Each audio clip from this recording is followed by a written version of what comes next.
Chapter 2, Two Old Women, page 17.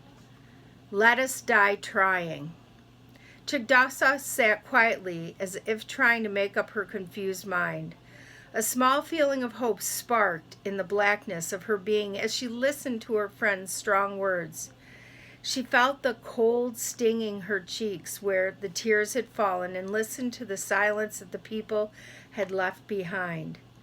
She knew what her friend said was true, and that within this calm, cold land waited certain death, if nothing for themselves. Finally, more in desperation than in determination, she echoed her friend's words, "Let us die trying." With that, her friend helped her up off the sodden branches. The women gathered sticks to build a fire and then added pieces of fungus that grew large and dry off the fallen cottonwood trees to keep it smoldering. Then they went around to the other campfires to salvage what embers they could find, and as they packed to travel, they migrated bands. In these times, preserved hot coals in hardened moose-skin sacks or birch bark containers filled with ash. In the embers pulsed, ready to spark the campfire for the next day. As night approached, the women cut thin strips of the bundle of babachi, fashioning themselves in nooses the size of a rabbit's head. And then, despite their weariness, the women managed to make some rabbit snares, with which they set out immediately. The moon hung big and orange on the horizon as they trudged through the knee-deep snow, searching for the dimness and signs of rabbit life. It was hard to see, and what rabbits exited stayed quiet in the cold weather, but they found several old hardened rabbit trails frozen solid beneath the trees and arching willows. Chagdasa tied the babachi noose on a long, thin willow branch and placed it across one of the trails. She made little fences out of the willow spruce boughs and on each side of the noose to guide the rabbit through the snare. The two women set a few more snares, but felt little hope that even one rabbit would be caught.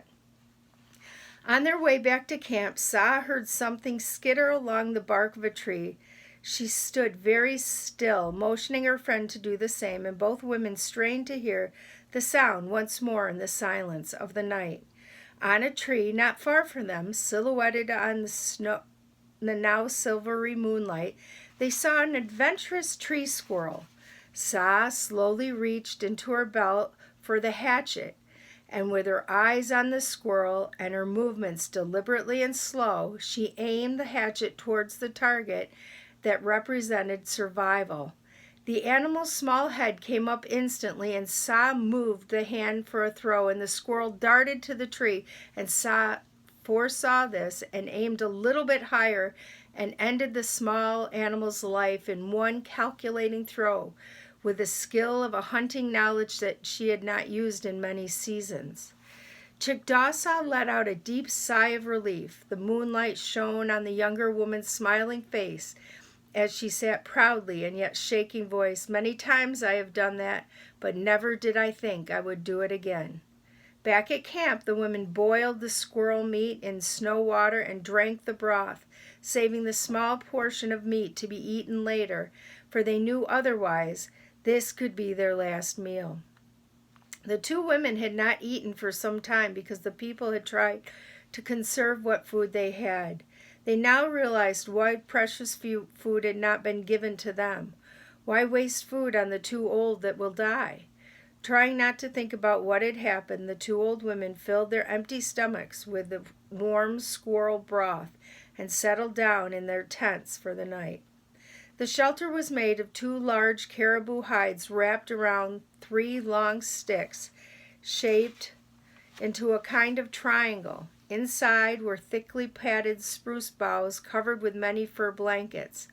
The women were always aware that although they had been left behind to fend for themselves, the people had done good deed by leaving them with their possessions. They suspected that the chief was responsible for this small kindness. Other less noble members of the band would have decided that the two old women would soon die and would have pilfered everything except the warm fur and skin clothing that they wore. With these confusing thoughts lingering in their minds, the two frail women dozed. The moonlight shone silently upon the frozen earth, and life whispered throughout the land. It was broken now and then by a lone wolf's melancholy howl. The women's eyes twitched in tired, troubled dreams, and soft, helpless moans escaped their lips. Then a cry rang out somewhere in the night, and the moon dipped low on the western horizon. Both women awoke once, hoping that the awful screech was part of her nightmare. Again the wail was heard, and this time the women recognized the sound of something caught in one of their snares. They were relieved, fearing that predators would beat them to their catch. The women hurriedly dressed and rushed to the snare sets. There they saw a trembling rabbit lay particularly strangled, as its eyes were wary. Without hesitation, Sa went over to the rabbit, put one hand around its neck, felt for the beating heart, and then squeezed until the small, struggling animal went limp. After Sa reset the snare, they both went back to camp, feeling a new thread of hope. Morning came and brought no light to this far northern land. Chugdasa woke first. She slowly kindled the fire into a flame, and she carefully added more wood. Then the fire had died out during the cold night. Frost from their warm breathing had accumulated on the walls of the caribou skins. Sighing in a dull expiration, Chugdasa went outside with the northern lights still dancing above, and the stars winked in great numbers. Chugdasa stood for a moment staring up at these wonders, and in all her years the night sky had never failed to fill her with awe. Remembering her task, Chugdasa grabbed the upper rims of the caribou skins, laid them on the ground in a brisk, brushed off the crystal frost, and after putting the skins up again, she went back inside to build a campfire. Soon the moisture dripped from the skin walls, which dried quickly. Chugdasa shuddered to think the melting frost dripping on them in the cold weather. How had they managed before? Oh yes, the younger ones were always there piling wood on the fire, peering into the shelter to make sure their elders' fires did not go out. What a pampered pair we had been. How would they survive now? Chugdasa sighed deeply, trying not to dwell on those dark thoughts, and concentrated instead on tending the fire without waking her sleeping companion.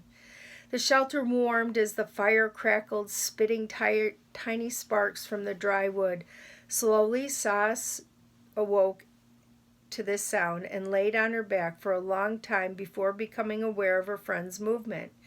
Turning her aching neck slowly and began to smile, but stopped as she saw her friend's forlorn look. A pained grimace, Sa propped up carefully on one elbow and tried to smile encouragingly as she said, "I thought yesterday had been only a dream, and when I awoke to your warm fire." Chugdasa managed a slight smile at the obvious attempt to lift her spirits, but was continuing to stare dully into the fire. "I sit and worry," she said after a long silence.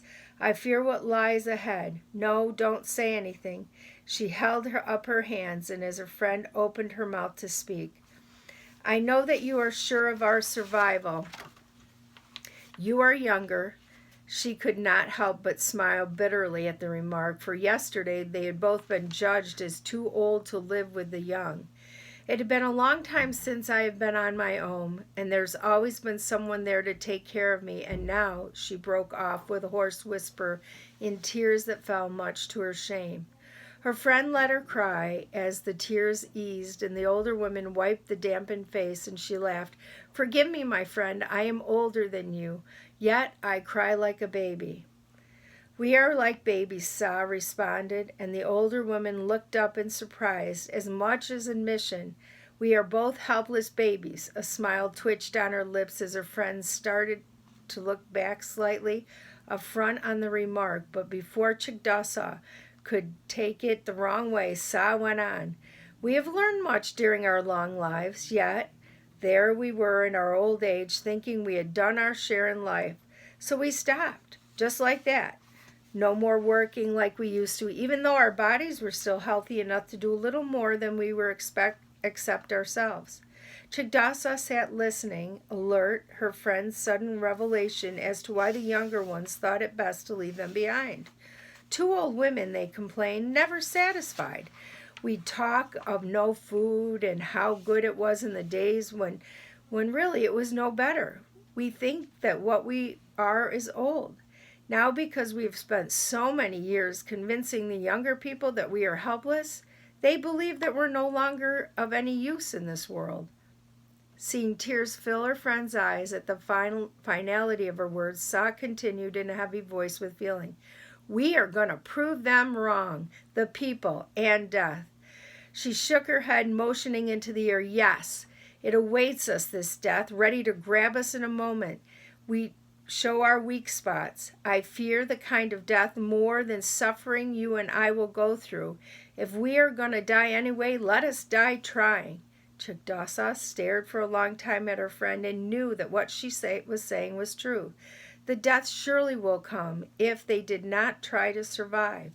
She was not convinced that the two of them were strong enough to make it through the harsh season, but passion in her friend's voice made her feel a little better. So instead of feeling sadness because there was nothing further that she could say or do, she smiled. I think we said this before, and we will probably say it many times, but yes, let us die trying. And with a sense of strength filling her like that she had not thought possible, Sa returned the smile, and she got up and prepared for the long day ahead of them. Page 29.